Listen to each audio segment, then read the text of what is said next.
Mes chers élèves de la deuxième année APEC BIOF, à vous la correction d'une série d'exercices sur les leçons suivantes.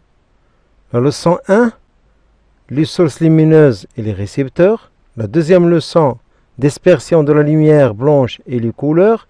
La troisième leçon, propagation rectiligne de la lumière. Et la quatrième leçon, application de la propagation rectiligne de la lumière. On passe à la correction. L'exercice numéro 1. Répondre par vrai ou faux aux affirmations suivantes. La lumière blanche se disperse en 7 couleurs que représente le spectre. On peut dire pour cette phrase qu'il est vrai. La deuxième affirmation. Un filtre rouge laisse passer toutes les couleurs sauf la lumière rouge. On sait bien qu'un filtre, elle ne laisse passer que sa couleur et absorbe les autres. Donc ici on a un filtre rouge, donc elle doit laisser passer le rouge. Donc cette phrase, cette affirmation, faux. La troisième affirmation. Un corps blanc diffuse toutes les lumières qu'il reçoit. Oui, tous corps qui ont une couleur blanche, ils diffusent toutes les couleurs.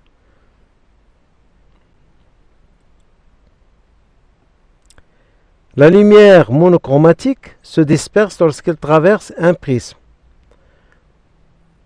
Une lumière monochromatique, c'est-à-dire elle est constituée d'une seule lumière colorée. Donc une seule ne peut pas se disperser. Il faut qu'il soit polychromatique comme la lumière blanche. On dit ici faux. La lumière se propage en ligne droite dans un milieu transparent et homogène. Pour cette affirmation, c'est exactement le principe de la propagation rectiligne de la lumière. On dit vrai. Un faisceau lumineux est un ensemble de rayons lumineux. Oui. L'ombre qui se projette sur un écran s'appelle l'ombre propre. Non, l'ombre propre, elle se forme sur l'objet opaque qu'on éclaire. On dit ici faux. L'éclipse du soleil se produit quand la Terre s'interpose entre le soleil et la lune. Lorsque la Terre s'interpose entre le soleil et la lune, on a l'éclipse de la lune et pas du soleil. Faux. On passe au deuxième exercice. Relier chaque notion, on a plusieurs notions, par la définition convenable. Source lumineuse primaire. On sait bien qu'une source lumineuse primaire, c'est tout objet qui produit lui-même de la lumière qu'elle émet. Et pour la source lumineuse secondaire, tout objet qui diffuse la lumière qu'elle reçoit d'une autre source lumineuse. Un récepteur de la lumière, c'est tout objet qui est sensible à la lumière et qui subit des transformations lorsqu'elle est exposée à la lumière. Un filtre, elle laisse passer la lumière correspondante à sa propre couleur et absorbe les autres. Si les rouges, elle laisse passer le rouge. Si les verts, elle laisse passer le vert. Si les bleus, elle laisse passer le bleu. Et ainsi de suite. Milieu transparent. C'est un milieu qui laisse passer entièrement la lumière. Par contre, le milieu translucide, elle laisse passer la lumière partiellement. Le milieu opaque, elle ne laisse pas passer la lumière. Pour le milieu transparent, puisqu'il laisse passer entièrement la lumière, donc il nous permet de voir les objets à travers lui nettement. Par contre, celui qui est translucide, elle ne laisse passer qu'une partie de la lumière, donc la vision elle sera floue. C'est-à-dire on ne voit pas nettement les objets à travers lui. On passe à l'exercice numéro 3. Classez les sources et les récepteurs suivants dans le tableau ci-dessous. On a une lampe allumée, donc c'est une source qui est primaire. La Terre est une source et ne produit pas la lumière qu'elle émet, donc elle diffuse la lumière qu'elle reçoit du soleil, donc elle est secondaire. Flamme d'une bougie, c'est une source primaire. Une table, c'est une source secondaire. Le mur, la même chose. Le miroir aussi. Le soleil, il produit la lumière, produit sa lumière propre. Donc, c'est une source primaire. Le cahier, source secondaire. Cellules oculaires, ce sont les cellules qui se trouvent dans la rétine de l'œil. Il y a deux sortes de cellules oculaires. On a qui sont appelées les cônes et les autres sont appelés les bâtonnets. Les cônes permettent la vision le jour et les bâtonnets permettent la vision la nuit. Ces cellules oculaires, ce sont des récepteurs. Une étoile, bien sûr, c'est primaire, c'est une source primaire. Pellicule photographique. Donc, pellicule photographique est un récepteur. La Lune, c'est une source secondaire.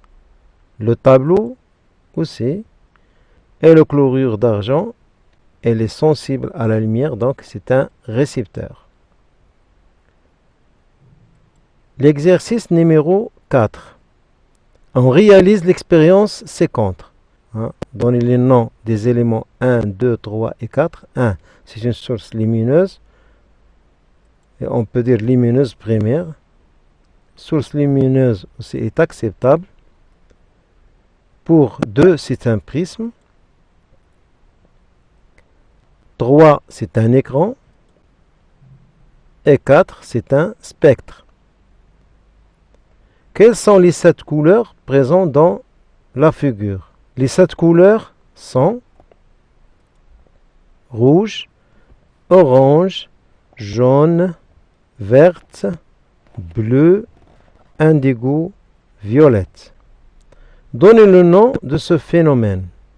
Ce phénomène, c'est la dispersion de la lumière blanche.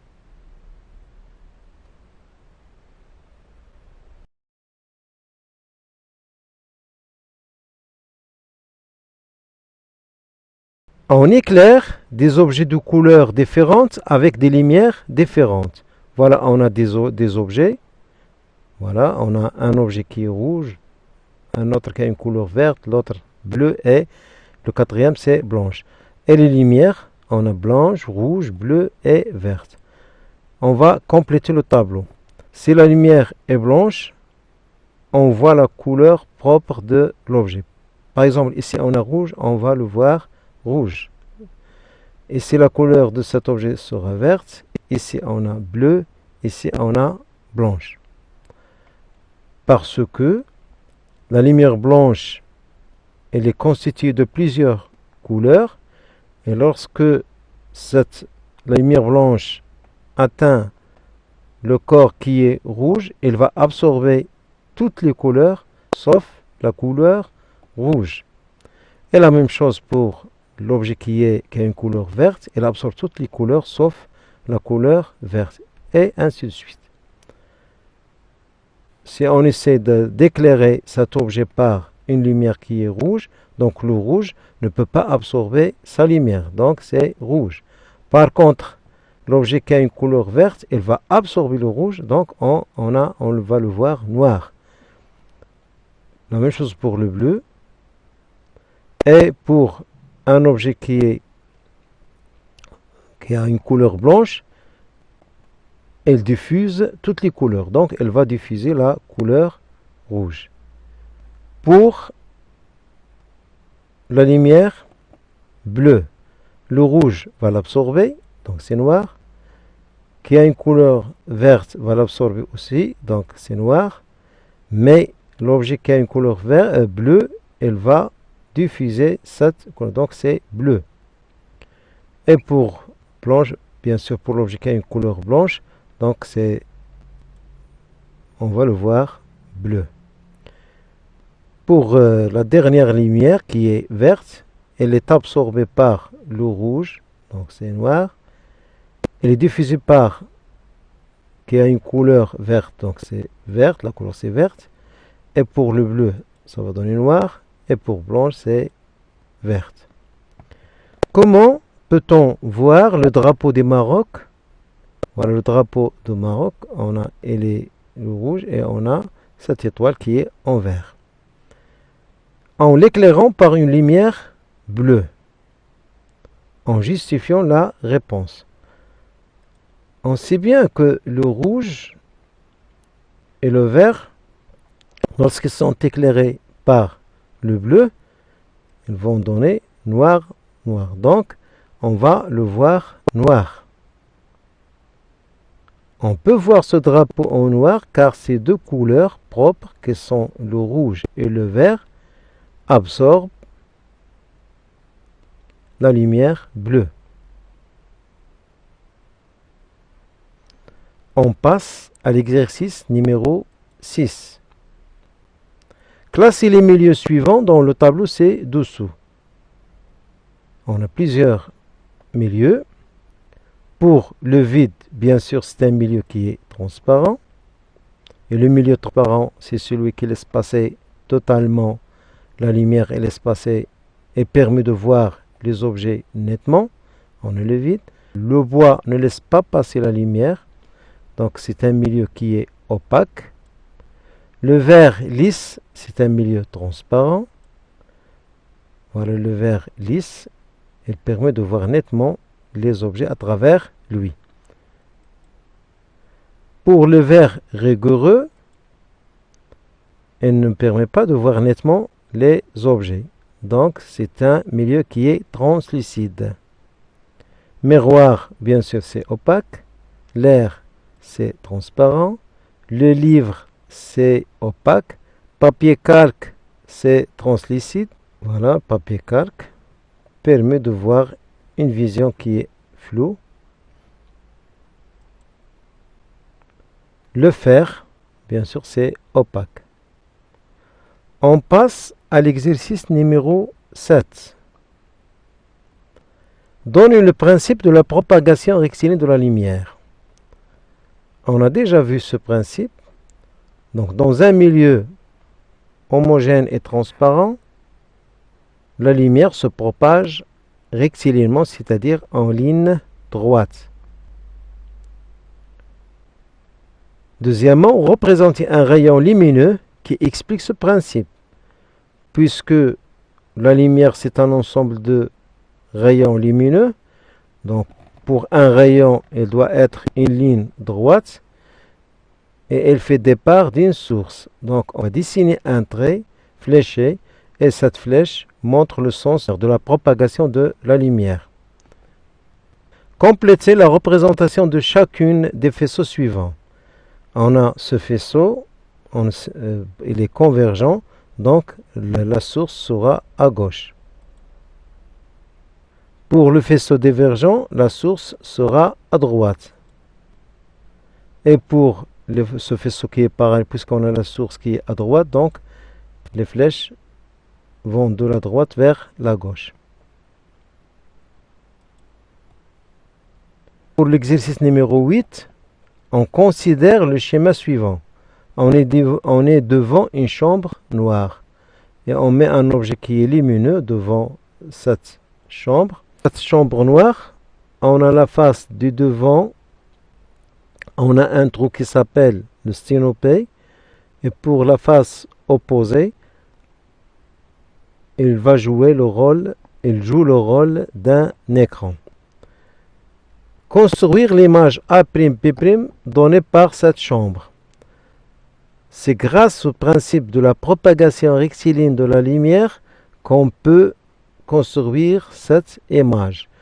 On va faire départ du point A puisque c'est un point lumineux, B c'est un point lumineux, ce sont des points extrêmes, et entre le point A et le point B, on a plusieurs points lumineux. Donc on va se baser sur ces deux points. Pour A, on va tracer pour atteindre l'écran, et ce point c'est A', c'est-à-dire c'est une image de A. Pour B, la même chose, il va passer par le sténopé et va donner l'image qui est B'. Et comme on voit ici, on va obtenir une image qui est renversée. Et si on prend par exemple un point du milieu, il va passer aussi par le sténopé et arrive à ce point. Donner les propriétés de cette image. Donc on voit bien que cette image, elle est renversée et plus petite par rapport à l'objet AB. Si on essaie d'éloigner cet objet du sténopé, l'image obtenue sera très petite. Et si on s'approche du sténopé, l'image va devenir grande. Donnez les paramètres qui influencent sur l'image A'B'. On a trois facteurs. Le premier, c'est la distance entre l'objet lumineux et le sténopé. Et le deuxième facteur, c'est entre le sténopé et l'écran qu'on appelle aussi profondeur. Et on a le diamètre du sténopé. La distance entre l'objet et le sténopé de la chambre, plus que cette distance est grande, plus que l'image est petite. Et pour le deuxième facteur, la distance entre le sténopé et l'écran, plus que cette distance est grande, plus que l'image aussi a une taille qui est grande. Et si le diamètre du sténopé est grand, on va obtenir une image qui est floue et plus lumineuse. Donc pour obtenir une image plus nette, il faut que le sténopé a un diamètre très réduit. On passe à l'exercice numéro 9. Légender le schéma séquentre avec les groupes de mots suivants. On a ici un, bien sûr, il ressemble à un point, donc la source est très très petite, donc c'est une source qui est ponctuelle. Pour le 2, on a ici la partie éclairée de l'objet, et ici on a l'ombre propre, puisqu'il se forme sur l'objet. 3, c'est le cône d'ombre, c'est une zone dans l'espace qui est non éclairée, donc c'est le cône d'ombre. Et pour 4, c'est un nombre qui est porté puisqu'il se forme sur l'écran. On passe à la deuxième question. Légender le schéma séquentre avec les mots ou les groupes de mots suivants. Ici, on a une source qui est non ponctuelle, donc elle est étendue. Donc pour le 1, bien sûr, c'est une source étendue. Et on peut répondre aussi par non ponctuel. Et pour le 2, c'est un nombre qui est propre. 3 écrans. 4, c'est le pénombre. Et pour le 5, c'est le cône d'ombre. Et 6, c'est la partie éclairée. On passe à l'exercice 10. C'est le dernier exercice pour cette série. Calculez le temps t mis par la lumière pour parcourir la distance entre le Soleil et la Terre, qui est d égale à 150 millions de kilomètres. Sachant que la vitesse de la lumière dans le vide et l'air, c'est qu'on appelle aussi la célérité, c'est égal à 300 000 km par seconde. Voilà la distance qui sépare le Soleil à la Terre. Et ce qui est demandé, c'est le temps mis par la lumière pour atteindre la Terre. On sait bien que c égale à d sur t, c'est la vitesse égale à d sur t.